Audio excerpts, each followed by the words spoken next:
Yeah, with one poster can hang you where the greats be. Where you can run up on whoever as an 8 seed. Or freeze up South Beach from off the line. Or 4-point plays in Easter overtimes. Let it bang. Serenade round of applauders. Center of attraction like a Hoya. Catch us with a dog in the fun. All right, here we go. Salute to Knicks Nation on this Monday evening.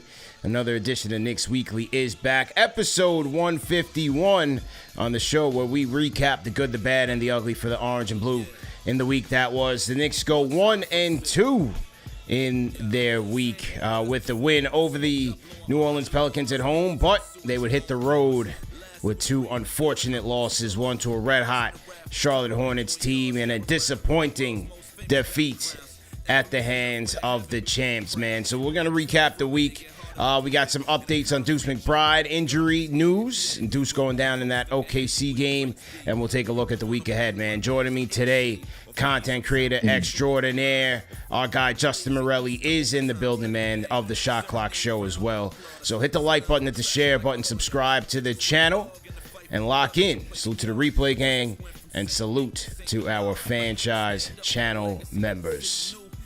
Now let's get into it, man. The unpredictable Knicks, bro.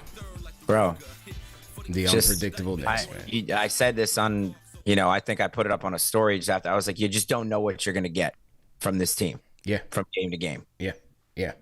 You just don't. Disappointing weekend, man, I would say. I was disappointed, man. I thought both games, the Charlotte game and the game against the champs in OKC, I thought they were winnable games. And it's just overall disappointing in just not seeing this team level up. Yeah. Level up. You know what I mean? And get a quality. They haven't had a nice quality win in quite some time, man. Maybe Denver. I mean, remember that before the 7-game win streak, which was, let's be honest, that's smoke and mirrors. I mean, they played a bunch of tanking teams during that win streak. I mean, let's just call it like it is. But the last 2 games before that, remember, they lost the Lakers and the Clippers in those back-to-back games, right? So that was after they beat Denver. So yes, Denver was the last big win. And the thing the regular season we know is not the biggest, it doesn't really matter in the grand scheme of things. We're going to judge this team by when they get to the playoffs. But with that said, you want to see them start ramping up and revving up to play their best basketball as you get to this part of the season. This is when you want to see them at their best.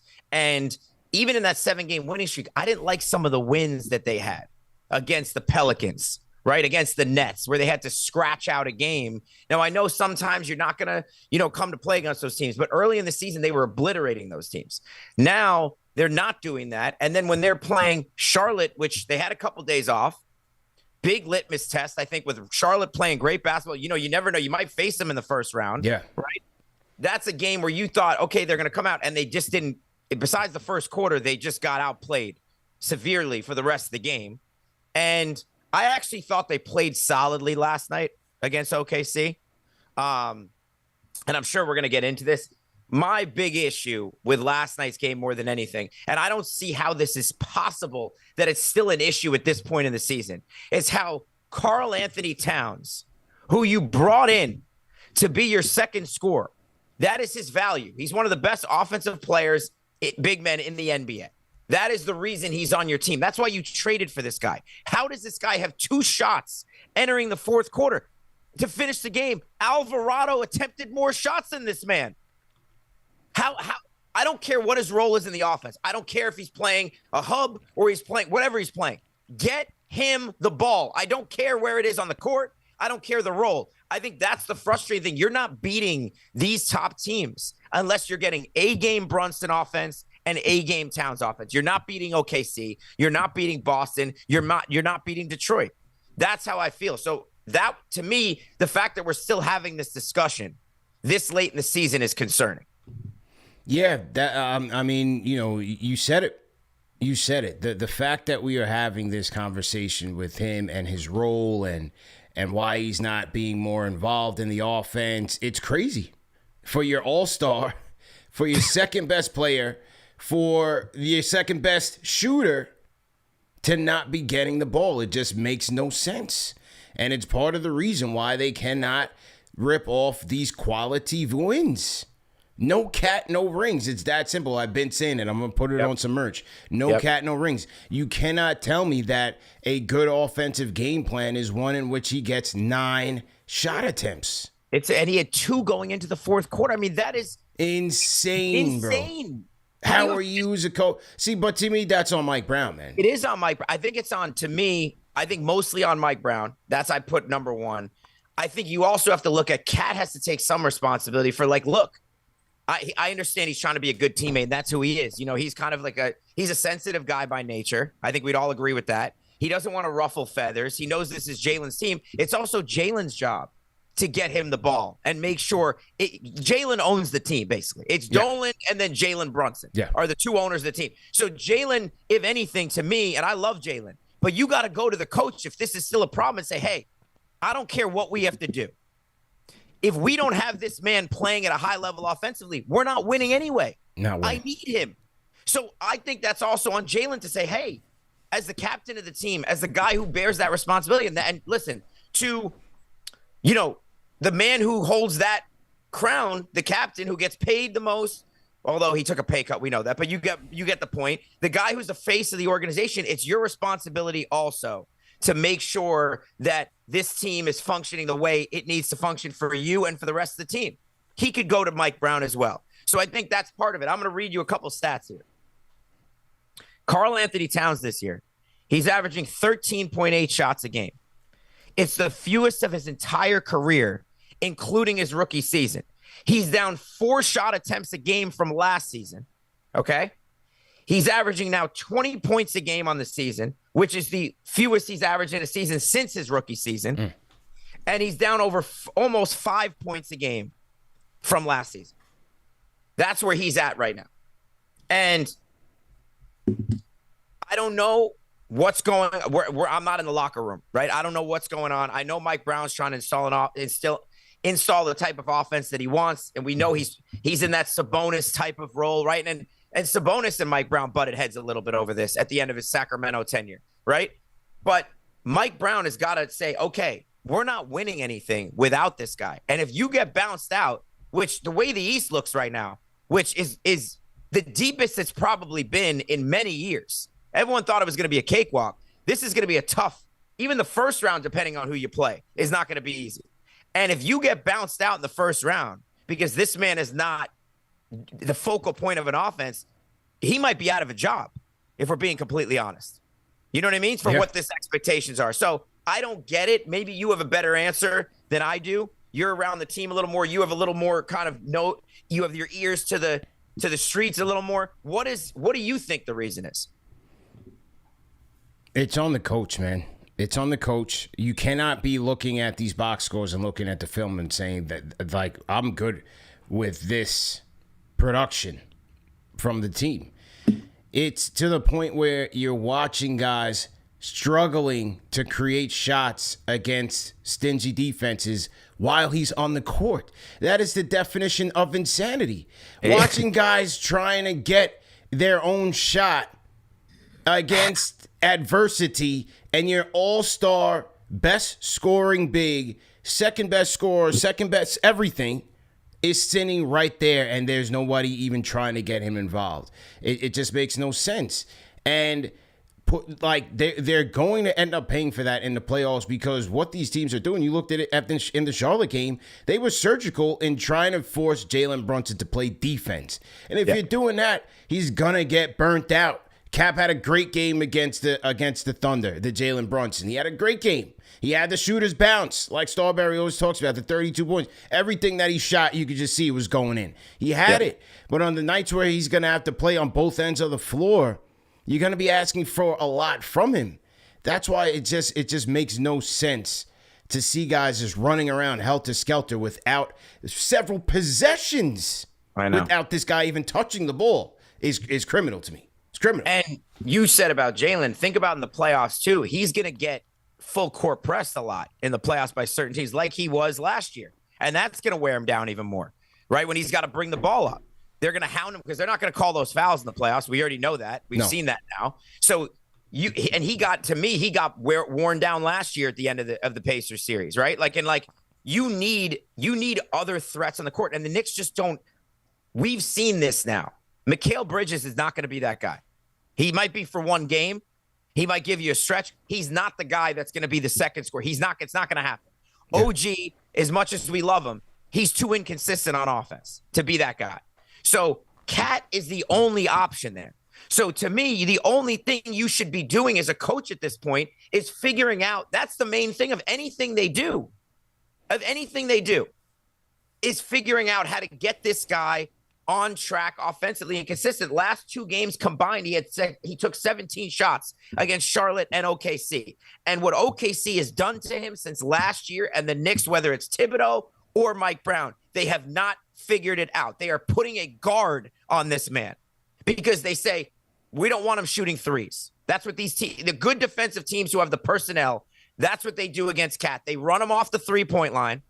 They make him do something else. And against, Caruso, he can't put the ball on the deck because he's not quick enough to go around Caruso, right? So how are they going to figure this out? You either have to change the starting lineup and not have Josh Hart, Bridges, because they're going to put the center on Josh. They're not going to guard him. You don't have Shamet out there right now. You didn't have Deuce out there. You need a shooter that's going to keep this defense honest, because otherwise they're going to continue to play Cat like this. And unless you're going to bruise them in the post, which is an option, but the Knicks, whether it's last year or this year, they have not been willing to consistently do that. So that tells me they don't like what they see when they do that in practice or in the game. That's not and look, it's not 2003. We know that's not really the way teams play, but they don't want to punish small guys in the post. They don't think Cat can do that consistently, right? So you've got to figure out a way to combat these teams putting these types of players on him, because otherwise we're going to be looking at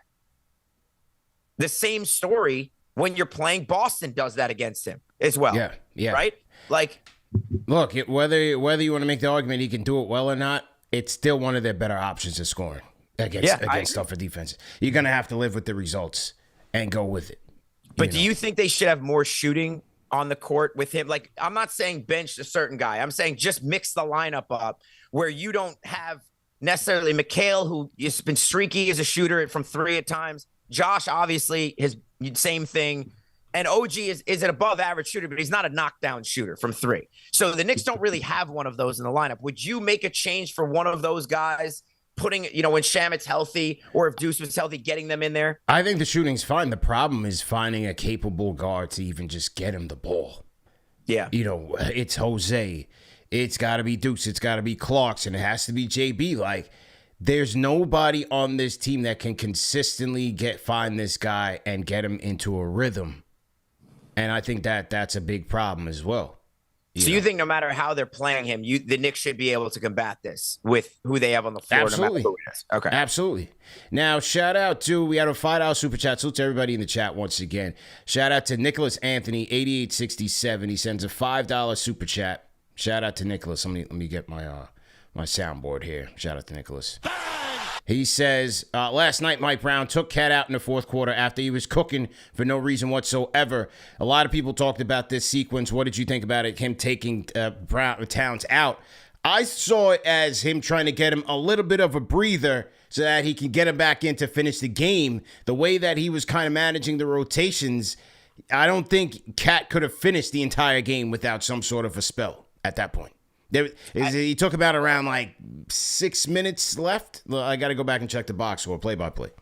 I thought it was, let's check the play-by-play. I thought it was more like 8 minutes personally, but I could be wrong about that. I agree. They were going to sit him at some point. Now, we all know this as real ball knowers, basketball fans. These guys have times when they come out of the game, always, every game. There's specific set times when they take a blow. But I think in this part of the game, when you're looking at where the Knicks were at the end of the third quarter, how he was getting them back in the game, you've got to feel the game too.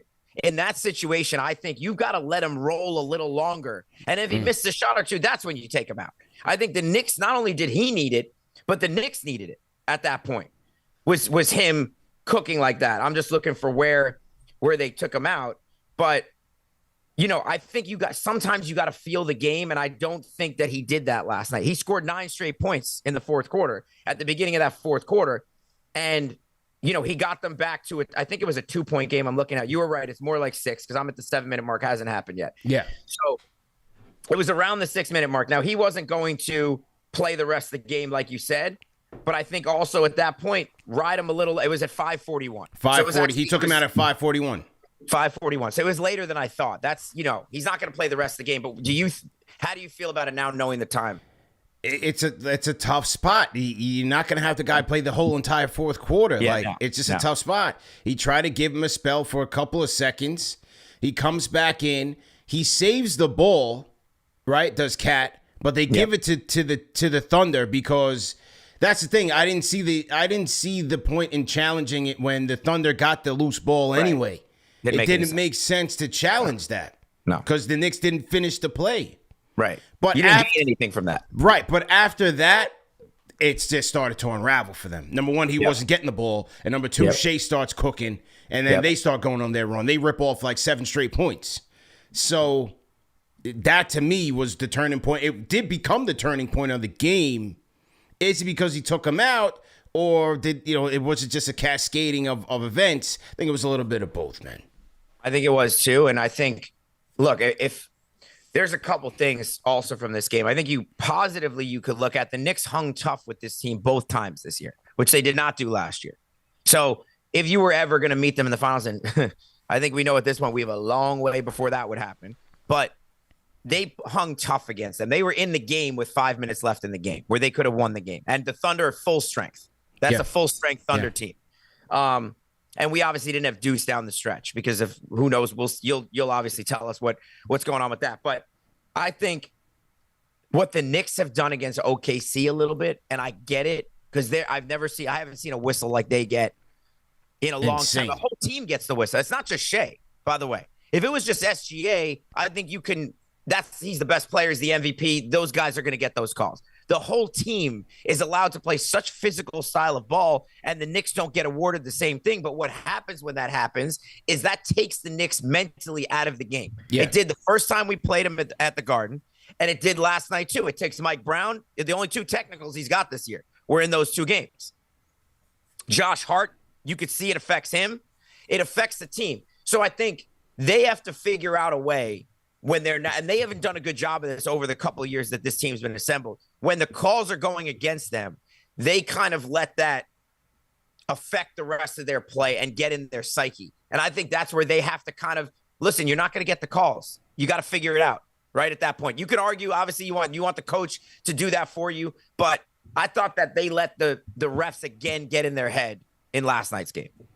Yeah, it was insane to see the amount of respect that OKC got, and they're allowed to gang defend, arms all over, draped all over Cat, and you can't even breathe on SGA, and he's getting to the free throw line. So that was a frustrating thing. So that was part of it. As Mike Brown said, he felt like the squad was complaining to the refs a little bit, but then the turnovers, man. Against OKC, and it's easier said than done. That's the name of the game. They are ball hawks for a reason. They led the league in turnover percentage 2 years in a row, but you got to be a little bit more careful, man. You can't afford empty possessions against this team where you're just not getting quality look. Don't mean every shot has to go in, but you got to get quality looks every possession, man. You can't waste them. And I thought the Knicks left a lot out there in that game. Yeah, I mean, they had 18 turnovers yesterday. And left how many points? 19 points? How many points? Yep, 19. 19 points. So, I mean, OKC had how many? Let's see. OKC had 13. Okay. They don't really turn the ball over all that much. Yeah. And listen, like you said, to beat OKC, you got to play your best game. They don't have to play their best game to beat the Knicks. No. So, the Knicks they can't turn the ball over 18 times in that game, like you said. They can't have Towns taking 9 shots in that game, like you said. And if you want to look at one positive I took, that was the first game I saw Jalen look back to being Jalen. Movement-wise. Yeah. Forget the 32 points. I liked the movement. I liked the shots he was getting. I liked his elevation on his jump shot. I thought he looked much more like the Jalen we saw the first half, 3 quarters of the season than the one we saw the last 10, I would say, since the Lakers game. Mm-hmm. He's been... You said it on the pod one night or your live stream. He hasn't looked right. He's looked tired, whether it's an injury or tired. He's looked tired. Last night, I thought he looked back. He looked good. To what we saw. Yeah. So I think that was a positive for them. But yeah, the turnovers, Towns, and what did they get from Hart, Bridges, and Hart and Bridges had 15 each. Yeah. You can live with that. That's fine. OG 2 of 9. Now we've seen what is the stat, right? The Knicks, when OG doesn't score, the Knicks don't usually win. Yeah. Well, if Towns is only getting 9 shots, the bucket's got to come from somewhere. Somebody else got to be dropped 20. Yep. You know? No one dropped 20. And this is your shot distribution last night from the team. Brunson took 22. Alvarado was second with 10. Okay? That's not acceptable. You have your second, and the drop is 12 shot difference. Excuse me. Sorry, Bridges took 11. Bridges took 11. Alvarado took 10. So you have an 11 shot difference between the next guy in shot attempts, and then Alvarado is your third shooting option there with 10 shots, and then Towns, Hart, and OG all took 9 each. Yeah, like it's not enough. It's not enough. It's not enough. And Jalen's not going to win these games by himself. I love Jalen, but he's not going to win them by himself. Nah. He's got to be the closer at the end and do what he needs to do for the first 3 quarters. But you need the other guys to get going in the first 3 quarters. So then down the stretch, Jalen could close it out. And if they send 2 at him, the other guys are already cooking. And then when you need them, they're going to bang a 3 or they're going to make a shot. Like, I think you went into this fourth quarter where you didn't have, it was Jalen. It was, can Jalen save us? Yeah. Right? Yeah. That's not going to work. Not going to work at all. Salute to everybody in the chat once again. Hit the like button, hit the share button, subscribe to the channel. Knicks Weekly, episode 151. Knicks stunk up the joint this week, but that does not mean you have to. Go to shopmando.com and check out their whole body deodorant. 72 hours of odor control. Doctor developed, no baking soda, so you get nice quality ingredients, and they have a number of cool scents for you. Another benefit of Mando, it's not just solid stick deodorant. They have it in all forms, whether it's the solid, they have the spray, you have the liquid, and as I said, man, you can put it not just on your underarms, but in those trouble spots where, hey, you might need a little help, man. Whole body deodorant. Check them out at shopmando.com. Use our code KFTV for 20% off your order. You can check out the starter pack if you want to try out some of the Mando products. You can check out the starter pack. So the starter pack will come with the aluminum-free solid stick. Then you can get the aluminum-free spray. And then they have the cleansing bar, okay? You got some more spray. So you got a lot of options there in the starter pack, and then you can get a free mini wash or free wipe. So you can kind of build your own starter pack, and then you can get 20% off using our code KFTV. So the starter pack is at $30. Use code KFTV. You get another $6 off plus free shipping, and it's a great deal. As you see, over 7,000 happy reviews there. Shopmando.com. Use our code KFTV, man. Okay, man. 1 and 2 in the campaign. Seems like yesterday, though, against OKC, Knicks lost twice because one, Miles McBride, coming back from the core muscle surgery, went down again, man. But according to reports right now, he is questionable for this game against the Rockets. So sort of good news. You know, I'm hearing that it may have been just a little tweak and not anything setbacky, but we'll see. Still early right now, but could have just been a tweak. But damn, that was tough. I thought the OKC game, that was a tough game to bring Deuce back against that team where they're fighting for every possession. Look, you can get injured at any point. You can get injured on your day off. Yeah. But against a scrappy OKC team, that was a little tough to see Deuce go down, man. I hope it's nothing serious, man. I was surprised when they said he was coming back for that game, because I thought that was with as physical as OKC plays, with obviously with the whistle that they get, they were going to do that. You know what I mean? And I was just surprised the first game back, like you said, with that type of injury too. That's you know, you're going to get banged down. You're going to hit in the body a little bit. And I think I'm looking at the schedule now. What I would do with him, good thing that he's questionable. I know someone that knows him. He said he'll be good. I don't know what that, you know what I mean? He said it seems like he may be okay. Well, let's just hope. But they're playing Houston. I would not play him in that game. Yeah. They also don't care about getting the 2 seed because I don't think they want to play Philly anyway. So I would sit him at least in that game. Maybe you play him against Memphis and Chicago to get a couple, just get in the flow, just, where the teams aren't trying that much on defense. Because I get it. You want to get him in a rhythm before the playoffs. We know that. But they're not going to play him every game. Maybe play him those 2 games, sit him a game, then play him another game, sit him a game. You want to get him for the playoffs where he's in the rotation and he's a factor. Right? Like, yeah. I don't think there's a point in risking him, and I definitely wouldn't risk him against Houston. Nah, no point in risking him. That was scary to see. Hopefully he bounces back because they need him. But if not, hey, I think this underscores the importance of Jordan Clarkson right now. For sure. With Shamet banged up and now Deuce banged up, we haven't heard a return time for Shamet. Who knows? We'll see what happens with Deuce. We'll take it one day at a time. But this kind of underscores the importance of Jordan Clarkson and Alvarado as well. Alvarado still have to continue to step up. Those shots that he were getting yesterday, that was a lot because they were funneling it in his direction. Yeah. He, like Josh Hart, has to be able to shoot and take those shots with confidence. So, with no Deuce and no Shamet right now, Alvarado and Clarkson have to continue to play at a high level off the bench. They're the bench scoring right now. You sprinkle in Mo, a little Mo. Those 2 guys, Shamet and Deuce, are kind of more important than people realize. I feel like you can't lose both those guys because those are the only type of those are the only 2 guys the Knicks have of that type of player, plus shooter, plus defender. That's the only 2 guys they have like that. So you lose both of them. Jordan is the next man up, obviously, and Jordan's done a nice job since they put him back in the rotation. Like, he's a pro. He's been ready. I always wondered why he was out of the rotation to begin with. I thought he was exactly as advertised since the beginning of the year. You knew what you were going to get from him. He's been that. I understand he could be frustrating at times, but he's that player. He's got to step up. I wonder if Alvarado, who's really been in a funk for a while now, I wonder if it's a time, do they give Kolek another shot? Because Kolek has shown in a few big moments this year that he's played well against San Antonio in the Cup game, obviously a couple other games.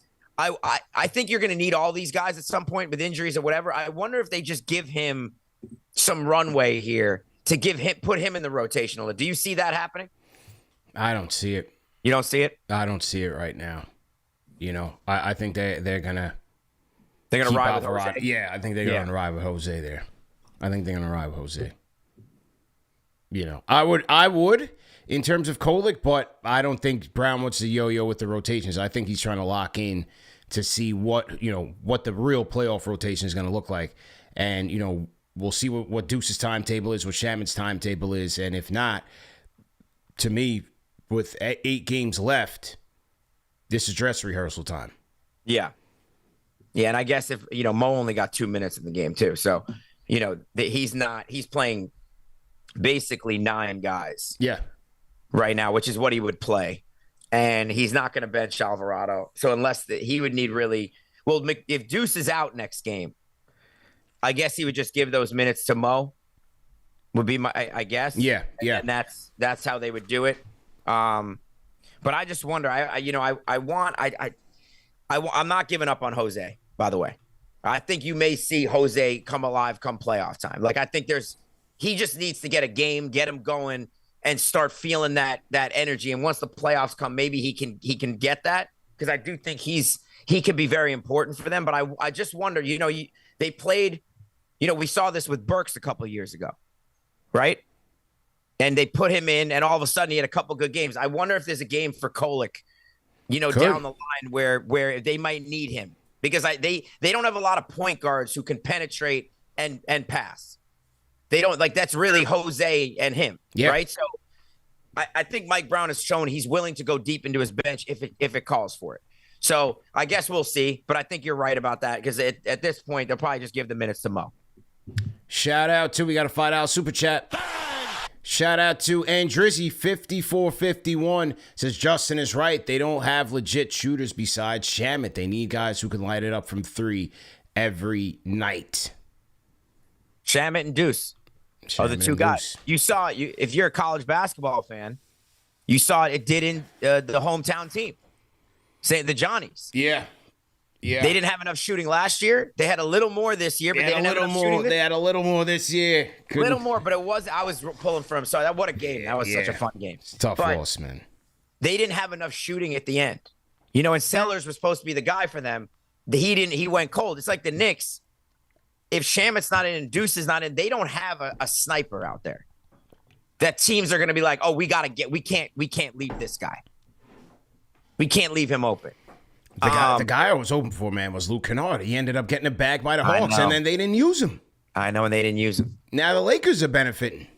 Now he's with his boy. LeBron loves those guys, you know, because he knows those guys are going to hit. He's going to make every three he's open, and he's going to be open. Yeah. He's going to make the shots he needs to make. 100%. The Knicks lost when the Knicks lost Dante. They lost that guy. Yeah. And they've been trying to replace him ever since, really. Timberwolves playing the Mavs tonight. I think Ant-Man is coming back tonight. Yep. How about Josh Hart? I thought Hart played well. Yeah, Hart did play well. I thought Hart had a good week. 15 and 6 last game. You know, obviously the 3-ball looks better than it did for that stretch. Josh, I'm not worried about Josh. Josh is the heart and soul of the team. He's the energy. He's the guy who picks the pace up when they need to pick the pace up. I'm not worried about him. I'm worried about the two other wings because they need one of those guys, assuming we get Towns to be Towns, which who knows, but we need that. They also need either OG or Mikal to have a good game. One of the two. Both of them don't, but one of the two have to be good on offense. And they've just been so inconsistent, you know, for the second half of the season especially. And we thought, you know, not to go off Josh here because Josh had a good game. I think he's been playing well lately. But Mikal started off the season better, right? If you remember, beginning of the year, first 15, 20 games, you were like, all right, he didn't like Tibbs, right? That we think that was clear. He's got a different type of offense that suits him better. You thought this was going to be, okay, now we're going to start to see the Mikal that we thought we were going to get. And it just hasn't clicked for him. Why do you think, in your mind, it hasn't totally clicked for him? Who, Bridges? Yeah. I just think it's the adjustment on a night-to-night basis, man. Like, sometimes you're going to – same thing with Towns. It's the same thing with Towns. In trying to figure out when the ball is going to come to you, you know, you have to be a guy that can be efficient without much rhythm. I don't think that's as easy to do every night. Definitely Defensively, he's been good. Yeah. But offensively, when there's a lot of mouths to feed – certain guys got to dial it back and sacrifice. Now you got Hart, right? We're saying Hart's got to be aggressive. You got to be aggressive. We already know Brunson's aggressive, right? We already know OG's aggressive. So there's one ball. But he still has to be one of those guys they can go to, especially when they're searching for shots.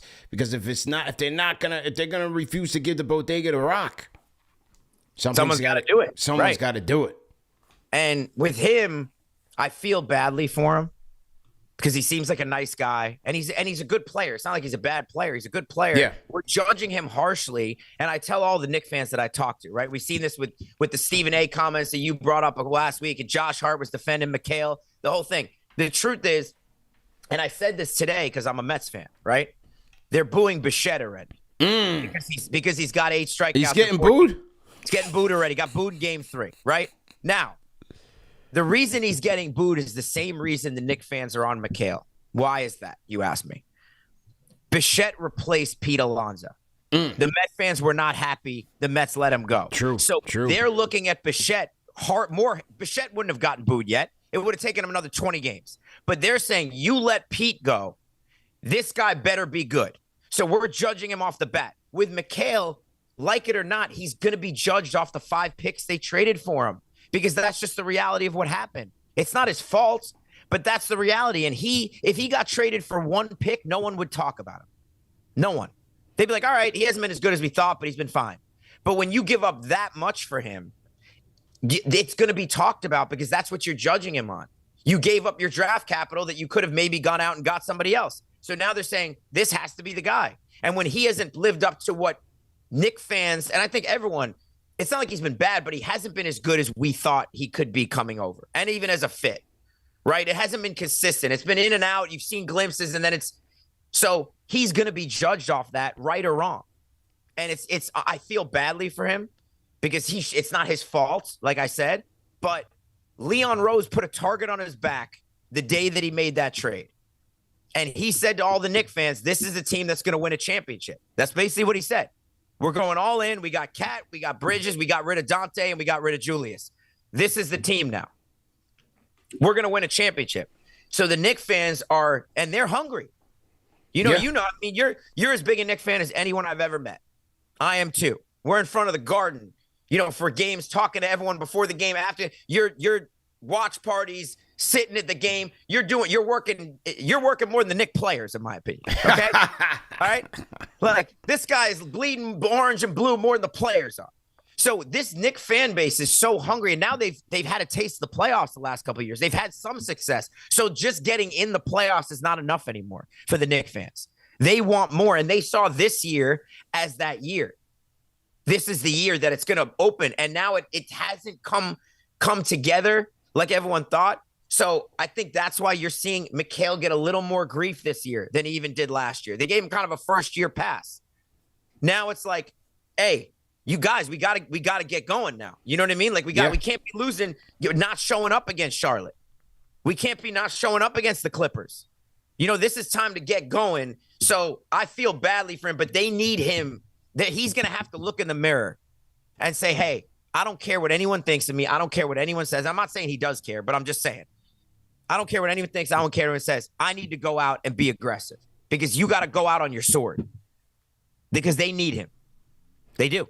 Shout out to Jason Benjamin. $5 super chat. Shout out to Jason. He says, maybe it's me, but I haven't been impressed with Alvarado and maybe too late, but Kolek opens the offense up, especially with Cat and Mikal. Jose's too hit or miss. What do you think, man? Well, they're just different players. I think the issue with Jose, he's not a natural point guard. You know what I mean? He's like an undersized combo guard. He likes to score. He likes to get inside. Like Kolek is a pass-first point guard. So naturally, he's going to be more of a guy that's going to look to get guys, distribute and get guys the ball where they need it because that's what he does. He has good vision. He's a pass-first guy. Alvarado's not quite that type of player, but we talked about Kolek is not probably ready for that yet. The Knicks don't really have anyone on the roster that is the perfect fit for that role. And Alvarado's just going to have to play better. And he's not making his shots right now.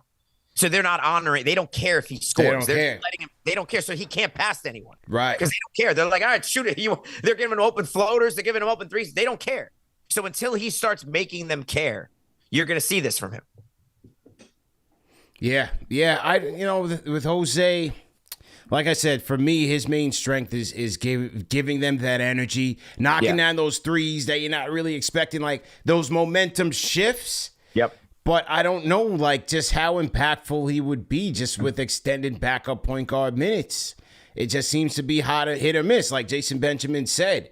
And, it is kind of unfortunate because that Tyler has better chemistry with Towns, with Mikal, but then how does he hold up physically when especially defensively? How does he hold up against ball pressure where the film is out on him that it could get a little bit dicey? He struggles with the ball pressure, so there's no perfect match. No, can we stop talking about Jaden Ivey, man? Jaden Ivey, the first thing he needs to be thinking about right now is a basketball. Forget Jaden Ivey. Just forget the Jaden Ivey talk for now, for next year, please. Let that youngster get his life together, man. Forget basketball. Everybody that wants the Cam Thomas, the next shiny thing. Let Jaden Ivey take care of his life first before he gets back to basketball, man. Are they saying they want him on the Knicks? Everybody. Yeah, of course. Yeah. Of course. I mean, you're not going to pick up a guy at this point in the season off the street for whatever reason, and he's going to make a big impact. So you don't, like you said, he's got to get his life together. I feel badly for him because it seems like he's going through a lot.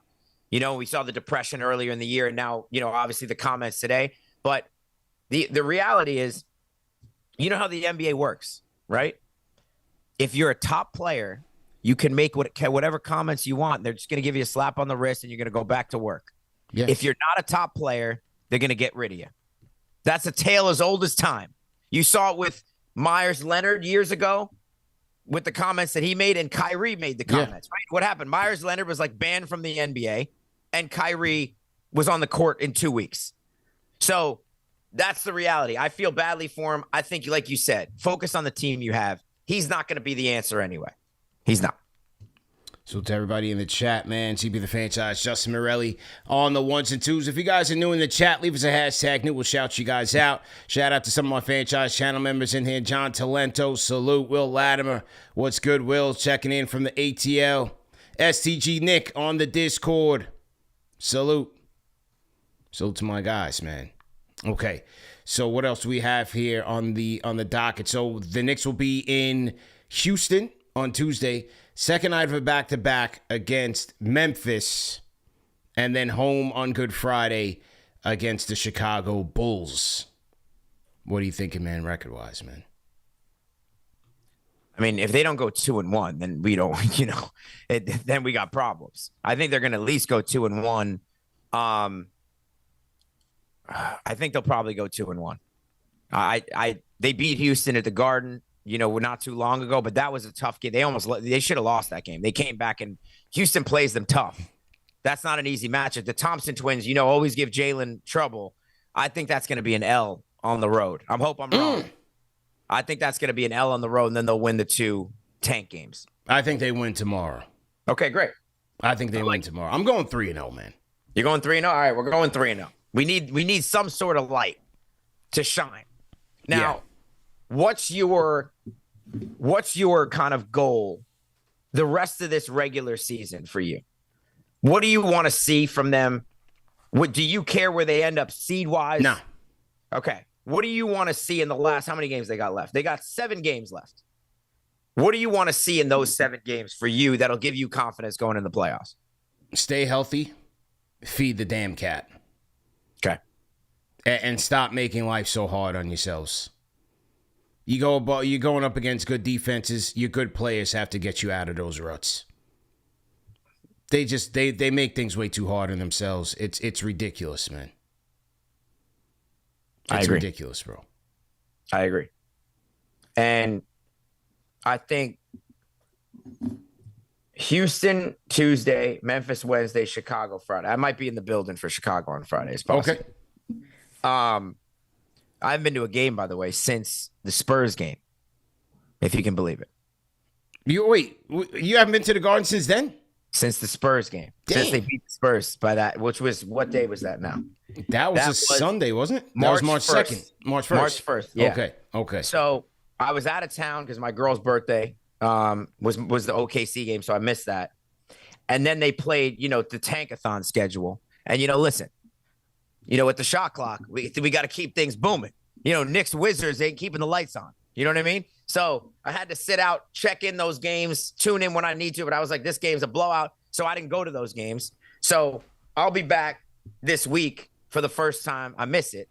Miss being in the arena. Yeah. You know what I mean? When you're not in the arena for a little bit, you miss being in the arena because the Garden is special, when you have that moment. But I think they just need to start, like you said, creating their identity for what the playoffs is going to look like. And that's got to have Cat as the focal point of their offense with Jalen. Like, they got to start that train now. I don't want to see any more games where he's got 8 shots or 6 shots. I don't want to see it. I want to see them go attack this schedule, get this man ready for the playoffs. And then I think personally, I hope I'm right about this. I don't think they've taken this regular season particularly seriously from start to finish. I think they're kind of waiting for the playoffs. I think they're in that mode now. That's what I gather from this. Because you just see the games that they don't show up for and certain things. This team, to me, feels like we're one step away from the finals last year. It's like you can't wait to get back there. You know what I mean? And I think they're disinterested in this regular season. Do you feel that? Yeah, I've felt like that for a while. But, you can feel that way, but you still got to perform. Yeah, of course. And the lack of quality wins is concerning, man. They had quality wins in the first half of the season. Yeah. They stacked up, I think, what did they beat San Antonio 2 out of 3? Yeah. Up until the San Antonio game, really. They beat San Antonio 2 out of 3. They beat the Lakers before, the first time. They beat Denver both times. They beat Boston a couple times this year. Yeah. The only team they really didn't play well against was Detroit. Detroit. That was really the only team that really they didn't really look good at all against. Yeah. They beat Houston. Everyone else they beat this year. But lately, it's been since the San Antonio game, right? Lost to OKC, beat Denver in that game. Then lost to the Lakers, lost to the Clippers, lost to the Hornets, lost to the Thunder. Those are the last 4 games they've played against playoff caliber teams. And they've lost all 4 of those games. So those are the games that you're looking at in this second half that you're like, you want to see them. So they're playing Houston, Boston, Atlanta, and Charlotte still on the schedule. Do you care? You care about if they win those games or not? Yes. Okay. Boston lost to the Hawks tonight. Knicks are 2 games back. You got to win in H-Town tomorrow. You're back to 1.5. 2 seed is not out of it. Now you stay in 3, and looks like that 6 seed is going to come down to Toronto or Atlanta. 2 teams the Knicks can beat. Right now, Philly's in the 7. They lost tonight. Philly's in 7. No, but 3 would play 6. Right. 3 would play 6. And if you get up to the 2, I don't think they want to get up to the 2. Yeah. Right. So they would play right now. They play Atlanta. Right. I think you would agree with this. If you couldn't rank the teams you want the Knicks to play in the first round, let's rank them 1 through 5. Okay. We go Miami, Charlotte, Orlando, Philly, Atlanta. Well, actually the 6, Toronto. All those teams could finish in the 6th spot because they're all within 2 games of each other. Yeah. So of those teams, who would you want to play the most? Toronto. Same. Who's the second most? I play Philly. I know you say you don't want to play Philly. I play Philly. I don't even play Atlanta. I'm not scared of Atlanta. Atlanta would be my 2. Yeah. Atlanta would be my 2. Philly concerns me for this reason. When they're all healthy, arguably more talented starting 5 than we have. PG, Embiid, Maxey, Edgecombe. That's a dangerous starting 5. I said more talented. I said better. I said arguably more talented offensive players on the court, right? Yeah. Plus, I'm worried about the 2 years ago. They're gonna want some get back from that series 2 years ago. I think there's gonna be. I don't like any added motivation there. So I would rather play. I'd go Toronto, Atlanta, Orlando 3, Miami 4, Charlotte 5, Philly 6. That's how I would do it. Say that one more time. I would go Toronto 1 would be my most obvious. I think we both agree with that. Toronto 1, Atlanta 2, Orlando 3, Miami 4, Charlotte 5, Philly 6. That would be how I would want in order of them to play. And Miami and Charlotte's very close. So both those teams are annoying, and we struggled against very Miami close a lot in the past. But and Charlotte's is hot as any team in the NBA. How would you rank them? You go Toronto 1, then how would you go after Toronto, Atlanta, Philly. He wants that smoke, Philly. Miami, Orlando, Charlotte. So you're worried about Orlando a little bit still, because Orlando does play the Knicks tough, by the way. Just because of how chippy and physical they are. Yeah, and Bane and Suggs, they're gonna get dirty with Jalen, man. They're gonna get dirty, man. It's a good call. They're gonna get and Mo Wagner with Cat. They're gonna muddy it up. That's the Mosley special. They're gonna muddy it up. You know what I mean? It's the Mosley special. So I'd rather not go that route. Do I have time to change my order? Go ahead, man. Based on that? Yeah, go ahead, man. Because now I want to go to Philly for the first round. So I might put them a little higher. Because we got to get back there. I enjoyed that first round. That was, for the chat, that was kind of the beginning of the CP Justin friendship. Yeah, absolutely. That Philly Knicks series 2 years ago. We went to game 4 on that Sunday afternoon when Jalen went crazy. Incredible basketball game. It was just a great game. So I want to get back to Philly. I would go Toronto, Atlanta, then Philly too, because I wouldn't mind going back to Philly for the game. So that puts it in for me. And then I would go, is Franz healthy right now? Is he going to be healthy for the playoffs? That's a good question. Because that's a big determining factor for me. If he's not in there, I'm not worried about Orlando. If he's back healthy, and we know he's had all sorts of struggled with the injury this year, then I would put them towards the back because he's the difference maker for me. For them.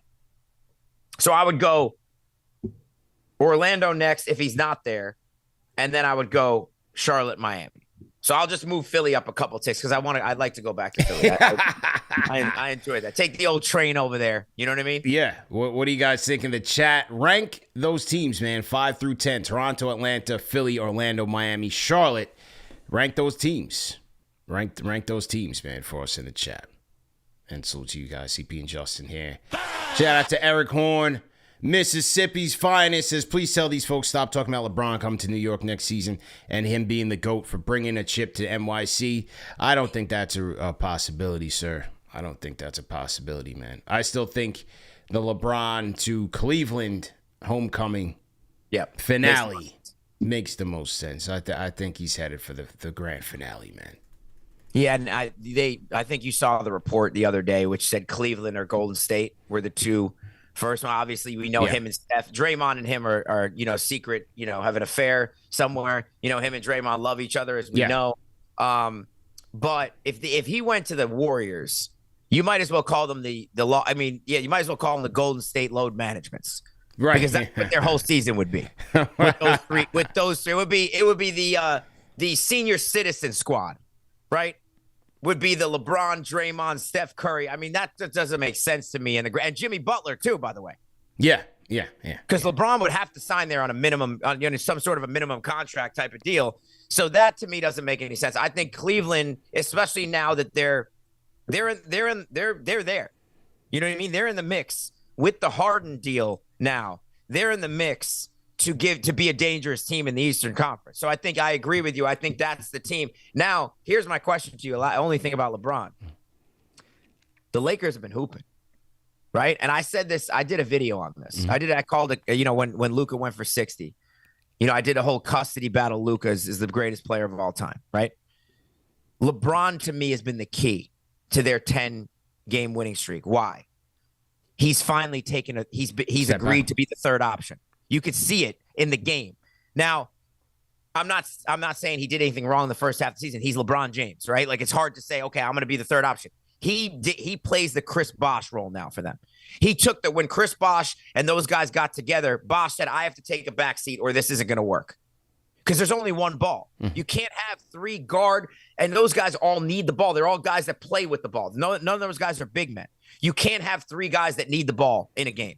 2 guys could work. 3 doesn't work. LeBron has decided, I'm going to take the third option LeBron, I call him. Third option LeBron has taken that backseat, and now he's turned into prime Blake Griffin. And now the Lakers, you've seen an uptick. So if the Lakers end up, let's say they go deep in the playoffs, could you see him staying there? Nah. No, definitely gone. No. I think it's a Cleveland sayonara, man. That's the way to go, I think. Last year, Cleveland, get the farewell tour, take the tour bus across Akron, right? That's it. That's what you do. That's it, man. But LeBron to New York, we're not doing that. No. We'll let him go to Cleveland, and it'll be a big deal, man. Speaking of big deals, shout out to our sponsor of the show, and that is Car Gurus. Listen, buying a car is a big decision. You don't want to feel rushed, confused, or second-guessing yourself, especially with prices being what they are right now. That's why I rock with Car Gurus. What I love is how simple they make the whole process. With Car Gurus Discover, you can skip all those annoying filters and just search the way you actually think.